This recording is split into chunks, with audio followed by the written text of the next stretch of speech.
Chapter 11. Emotional Problems. Bernard had to shout through the locked door. The savage would not open. "But everybody's there, waiting for you." "Let them wait," came back the voice faintly through the door. "But you know quite well, John, that I asked them on purpose to meet you." "You ought to have asked me first whether I wanted to meet them." "But you always came before, John."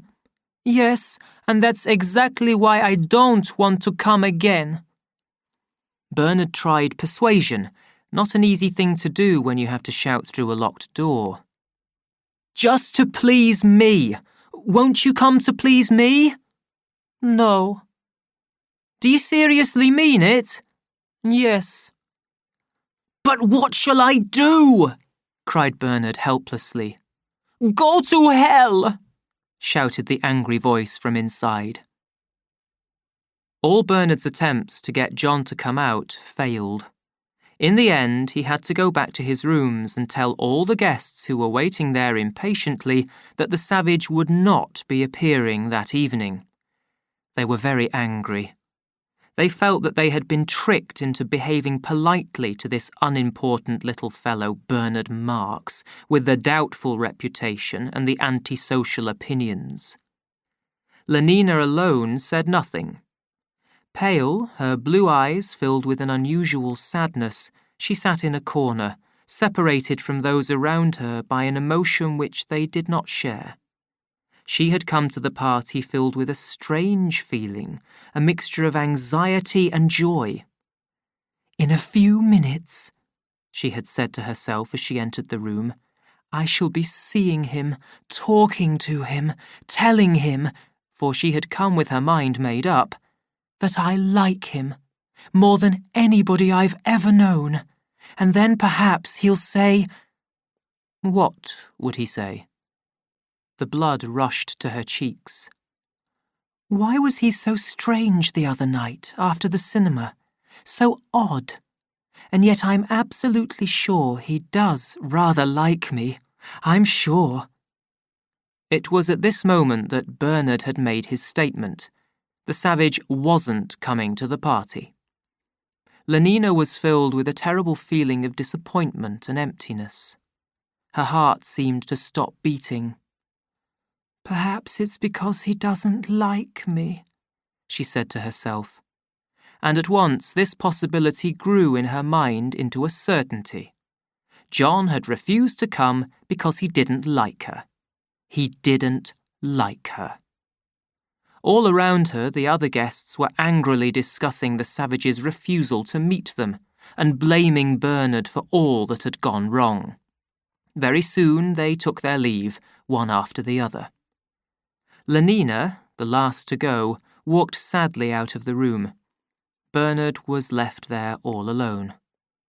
Overcome with unhappiness and disappointment, he dropped into a chair and, covering his face with his hands, he began to cry.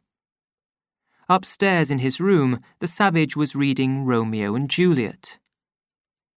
Next morning, Bernard could not hide from the savage how unhappy he felt. The savage showed himself sympathetic, an attitude that Bernard had not expected. "You're more like what you were at Malpais," he said when Bernard had told him all his sorrows. "Do you remember when we first talked together, outside the little house? You're like what you were then." "Because I am unhappy again, that's why." "Well, I'd rather be unhappy than have the false, lying happiness that you are having here." "I'm surprised at you saying that," said Bernard bitterly, "when it's you who were the cause of it all, refusing to come to my party and turning them all against me." He knew that what he was saying was unjust. He admitted to himself the truth of all that the savage now said about the worthlessness of friends who could be turned by such slight causes into cruel enemies. But Bernard continued to feel a secret anger with the savage in spite of the real affection that he had for him. Bernard's other friend was Helmholtz Watson, suffering like himself because of his individual, non-conditioned ideas. Helmholtz had been officially warned that some verses that he had written and read out to a class of students at the College of Emotional Engineering were dangerous and must not be repeated. The verses were in praise of silence, of the state of being alone and able to enjoy one's own thoughts and feelings. The students had reported him to the principal. "I'm not surprised," said Bernard. "It's quite against all their sleep teaching. Remember, they've had at least 250,000 warnings against wanting to be alone." "I know, but I thought I'd like to see what the effect would be." "Well, you've seen now." Helmholtz laughed. "I feel," he said after a silence, "as though I were just beginning to have something to write about. As though I were just beginning to use that secret power that I've got inside me. Something seems to be coming to me."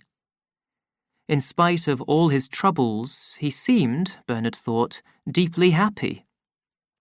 Helmholtz and the savage formed a liking for each other at once. Helmholtz read out the verses that had caused him to be warned by the principal. The savage replied by reading some lines from his old book that excited Helmholtz as he had never been excited before in his life. But Helmholtz simply could not understand the story of Romeo and Juliet when John read out the play to him with deep emotion, seeing himself all the time as Romeo and Lenina as Juliet. Helmholtz shouted with laughter at the idea of a father and mother, disgusting words anyway, forcing the daughter to have someone she didn't want. And the stupid girl not saying that she was having someone else whom, for the moment at any rate, she preferred. The situation was so dirty, and at the same time so funny, that Helmholtz laughed till the tears ran down his face in streams. The savage looked at him angrily, closed his book, got up from his chair, and locked it away in its drawer. "And yet," said Helmholtz, when, having got back breath enough to apologize, he managed to persuade the savage to listen to his explanations, "I know quite well that one needs mad, impossible situations like that. One can't write really well about anything else. Why was the old fellow such a wonderful propaganda writer? Because he had so many really strong feelings, so many strange ideas to get excited about. You've got to be hurt and upset.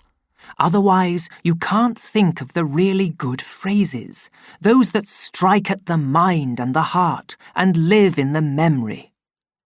But fathers and mothers, you can't expect me to be serious about fathers and mothers. And who's going to get excited about a boy having a girl or not having her?" The savage looked offended, but Helmholtz, who was looking thoughtfully at the door, saw nothing. "No," he decided, "it won't do. We need some other kind of madness, some other kind of emotion to take possession of our minds and become the master of our imagination.